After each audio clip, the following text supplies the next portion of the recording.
So I'm shaken by it, but sadly, I'm not surprised because I've seen the escalation in the West Bank for the past years. And a year ago when I was in Ramallah, I was going to visit Jenin, but I was not allowed by the Freedom Theater because the attacks from the settlers were happening at that time.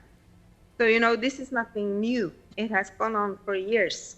While the majority of international governments are complicit in Israel's genocide against the Palestinians in Gaza or silent on it, public solidarity is growing every day, taking different forms, inventing new ways to raise awareness about the rights of the Palestinian people and the dangers of the Israeli colonial plans that are based on erasing the whole people and conquering the voice for justice and the human rights. Vibeke Harper of Norway, a solidarity activist, artistic director of the performing arts collective CounterAct, part of the Norwegian Palestine Committee's art, who has been to Palestine several times. Harper organized a vigil in Norway for Gaza victims years ago, and she is my guest today to talk about solidarity with Palestine in Norway. A great honor to have you on our program, Vibeke. Nice to meet you, Osama. Thank you for inviting me. You're welcome. As a human being and as an activist in Norway, in Europe, watching the Palestinian families, the Palestinian women, the Palestinian children being bombed out and burned to death like what happened 2 days ago for the sheltering tents in North Gaza. Tell me about your feelings when you see such scenes happening to the people of Palestine. It's a very existential question, a heavy question. Obviously, I've been following Palestine for the past 16 years, and I have many friends and colleagues and family, I would say. So after this past year, I'm not sure if I have any more tears left, or words for that matter. It's not possible for me to understand how this can continue. I'm deeply shaken. Yeah, we know of the Israeli narrative in the Western world.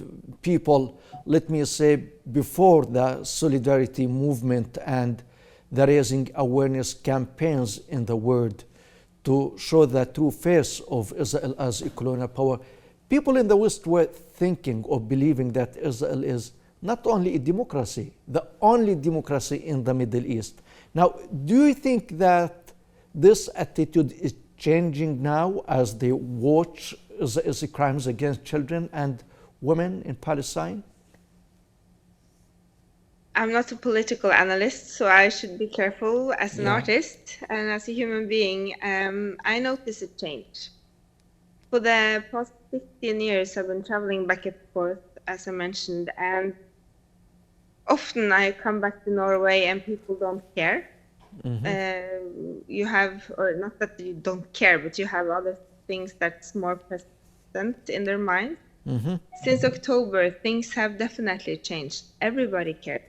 And the streets are full of demonstrations every day, at least every week still. 4 or 5 demonstrations per week, which is very unique. And it continues, it doesn't stop. And the same, I notice a shift in terms of how you speak about Israel. You have noticed that this is a fascist state. It's not a democracy.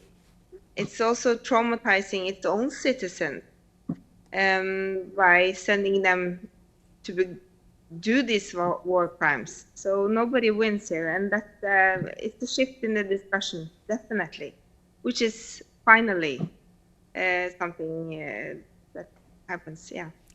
Vibeke, you organized the vigil for the victims of Gaza days ago.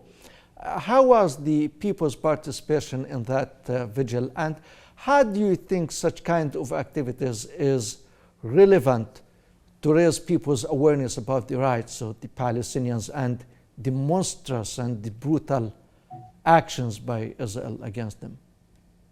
For me, art is the only thing I believe in. I've lost faith in politicians and politics. When this can continue, I mean, Palestine has been in a slow genocide for 76 years.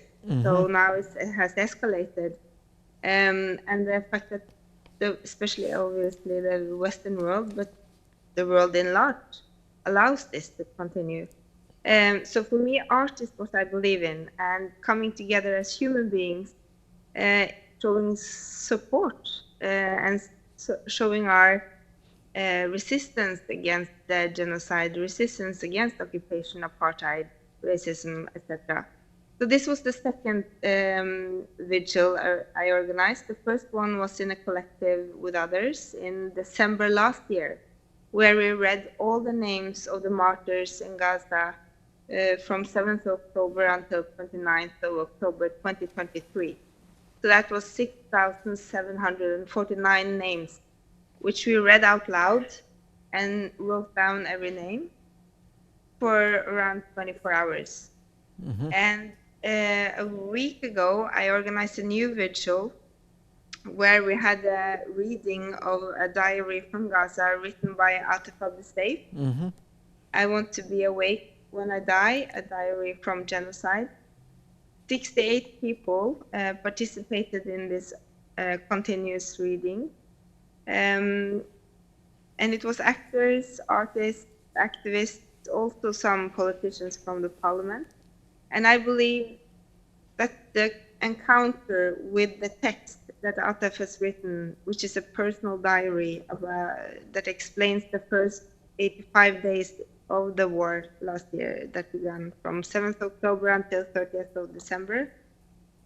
It's very powerful to get inside the war crimes, basically. And it's a personal story that every human being can relate to. Through Atef's voice, we are brought into Gaza.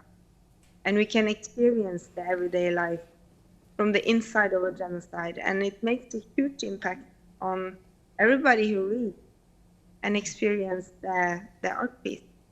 So I believe strongly that we need more art in times like this, because it reaches your heart. Yes. And it reaches your humanity on a level that politics never can. You said from the beginning that you are not a political analyst, you're not a politician, you're artist, and there are two views, that art for change or art for entertainment and enjoyment. Do you think that we can change our communities, our societies, and the world through art, and let them be politically active in order to change the attitudes of their governments? I believe in art, definitely. Art can change everything, because art is our culture, art is our identity. For instance, in Gaza now, they have erased so many cultural sites, heritage sites, which is a very strategic choice by the occupational force, because they want to erase the Palestinian identity. Think of Dakke, think of the Nabulsi stove, think of the Tobe. This is all a part of the Palestinian heritage that shaped the identity.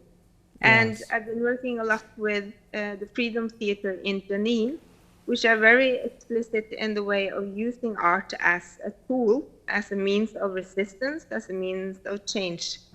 And I've seen the impact it has on the younger kids. You need spaces to breathe, to think, to educate yourself, to grow as a human being, to learn how to be around each other, and also decide what kind of society you want to build together. Yes. Because any system is made out of human beings, right? It's not a system with an own will. We are creating it together. Yes, you have been to Palestine, I think, for a long time, and you must have watched the features of the Israeli colonial power in terms of the apartheid wall and the checkpoints and all that, and you have been to Jenin refugee camp and the Freedom Theater, and you hear of what's happening to Jenin refugee camp these days. Every night raids, killing many people, destroying all the infrastructure.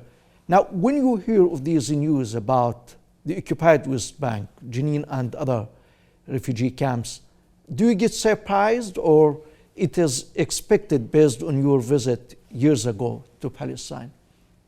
I was in Jenin last June, actually, so it's not that long since I was there. The first time I went to Jenin was in 2009, and I've been continuously following them, working with the Freedom Theater. And coming back in June now, I broke down and cried, actually. I was, even though I know what's going on, seeing the street, seeing the ark is gone, everything is turned upside down, and the bombs, the drone bombs, is also happening in the West Bank. And the leadership is also in administrative detention, and everything is kind of crumbling down.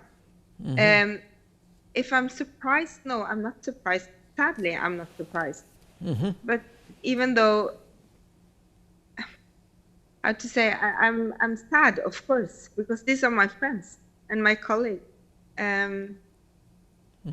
So I'm shaken by it.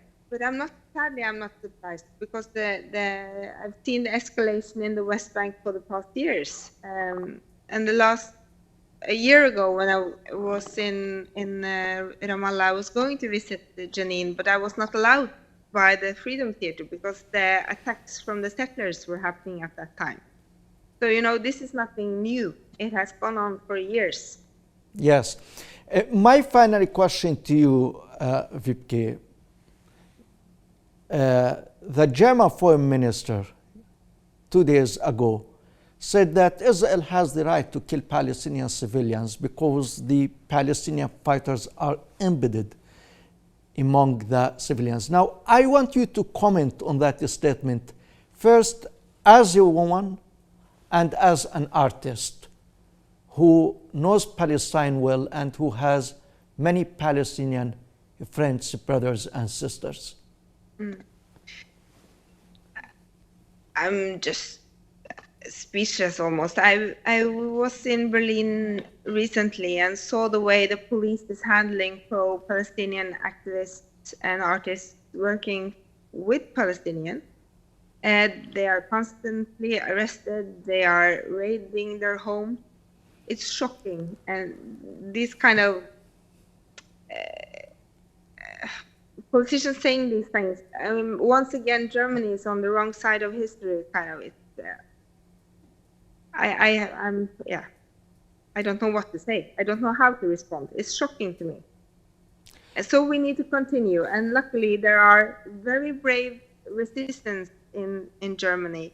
They're out in the streets, and they are not easily scared by the police, even though they are arrested and they drag them to court, convict them for saying from the river to the sea, Palestine will be free, which is now deemed illegal to say in Germany. Vibeke Harper, Norwegian solidarity activist and artist, has been a great pleasure having you on our program. Thank you very much. Thank you so much for having me. Thank you, Vibeke. And ladies and gentlemen, thank you very much for watching. And from me, Usama Nazal. Have a nice time.